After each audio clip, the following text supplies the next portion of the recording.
Hey, thanks for tuning in to Twang and Bang. Ordinarily, the sound of ringing steel is music to my ears, but I found out that shooting that giant steel plate with my suppressed G17 was actually kind of annoying. I mean, you could hear how much louder that steel was ringing than the sound of the gunshot. And when you have a suppressor, the whole idea is you want to enjoy that silence. So I've got a lot more footage to show you that will actually demonstrate how quiet this suppressor really is. I bought the suppressor in May of 2012, and I didn't actually get the paperwork back from the ATF until February of this year, of 2013. That's how long the ATF process is taking for some of us, because suppressors have exploded in popularity. I think the paperwork for 2012 was something like 4 times the paperwork just 3 or 4 years ago. And the reason is, these are really cool devices to have. The Liberty Infiniti in particular is one suppressor that I think sits on the top of a lot of the 9mm suppressors. First of all, it's titanium, which not only means lightweight, it also means really good sound attenuation. But it's also a user serviceable can. That means I can take it apart and clean it if I were to use lead ammunition. It means I could also use it on a .22 long rifle. So its weight, its flexibility, and also the reputation of Liberty, the company, is what led me to purchase this Liberty Infiniti. And I'm really happy I did. And that's what's coming up next on Twang and Bang.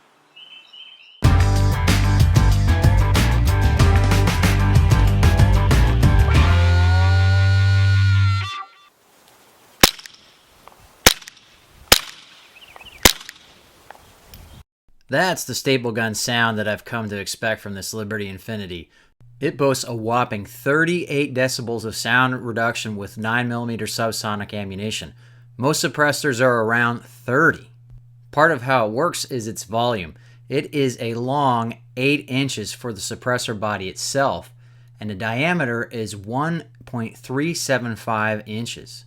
When you factor in the extra length of a threaded barrel and the booster assembly, this adds 9.5 inches to the front of a G17 from where the stock barrel ends. Because the core and tube are both entirely made of titanium, the suppressor only weighs 8 ounces and another 4 ounces for the booster assembly. Both the suppressor and booster break down very easily into these components. The threaded pipe on the left is the only tool you need in order to do so.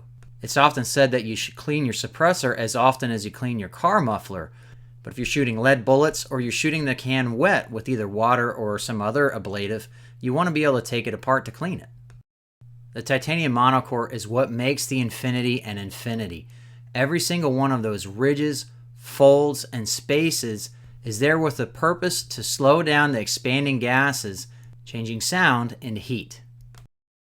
If you look closely enough though, you can see one fold that's not supposed to be there. I actually had a minor baffle strike when I first used this can for my preview video. This is just a minor strike and doesn't even need repair, but it illustrates how cool the design of the Liberty is. If this were damaged, it would be easy enough for me to replace the core, because to the ATF, only the outer tube is considered the suppressor. That perfectly round hole shows me that that baffle strike was nothing to worry about, especially since I didn't have any change in my point of impact.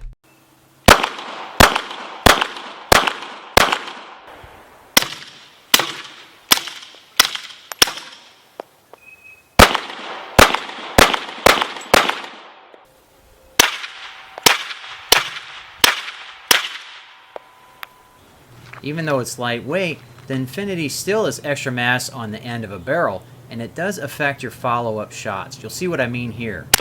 See that oscillation? All suppressors create a pendulum at the end of your barrel, making it a little bit more difficult to get the sights back on target. This is exacerbated by the spring-loaded booster piston that you can see in action here that adds extra movement to the recoil of a pistol. The Infiniti's lightweight does seem to reduce this effect, however. The Liberty Infiniti can also be shot either dry or wet. Here it is shot dry.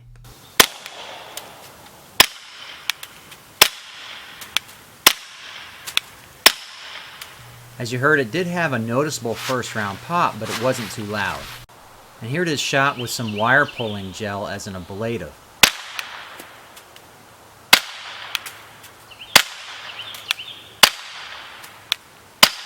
The first round pop was eliminated and the overall tone and sound was better.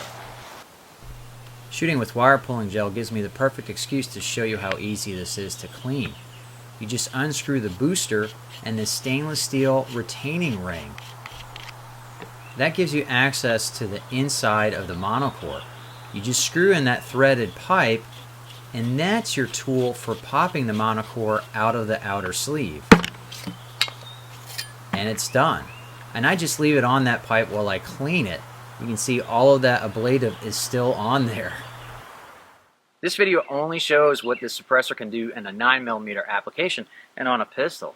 But with other boosters that I have coming my way, I'm going to be able to show you what it can do in a 300 blackout with subsonic round. I'm going to show you what it can do with a 22 long rifle. Turns out that this is actually one of the best suppressors in both of those applications as well. But if you want to learn more about the Liberty Infiniti in the meantime, be sure to check out the link in the video description below. If you like this video, please take the time to log into YouTube and click the like button. Now more than ever, YouTube needs to know that you like firearms-oriented programming. Be sure to click up here to subscribe so you can catch my other videos on bows, guns, and other cool stuff like this Liberty Infiniti suppressor. I really appreciate you watching Twang and Bang, and I hope to see you next time.